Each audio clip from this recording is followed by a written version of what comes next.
એ સમજવું મુશ્કેલ થયું છે કે ખરેખર તમારી બેંકમાંથી કોઈ તમને કોલ આવી રહ્યો છે કે પછી તે સાયબર ફ્રોડનો કોલ છે.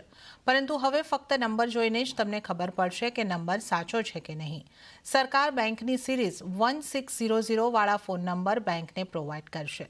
બેંકના રિકવરી એજન્ટોને પણ એક ખાસ સિરીઝ મળશે. સાથે જ ગ્રાહક માટે કોલબેક સુવિધા પણ હશે. થર્ડ પાર્ટી રિકવરી એજન્ટો માટે સિરીઝ 1400XXX અને હવે પ્રમોશનલ કોલ્સ માટે પણ સિરીઝ 1400XXX હશે. આરબીઆઈ અને નાણાં મંત્રાલયને આ માટે સૂચનો મોકલવામાં આવ્યા છે. આરબીઆઈએ પહેલા જ સ્પેશિયલ સિરીઝનો ઉપયોગ કરવા કહ્યું હતું. આનાથી સાયબર ફ્રોડના કેસમાં ઘટાડો થશે.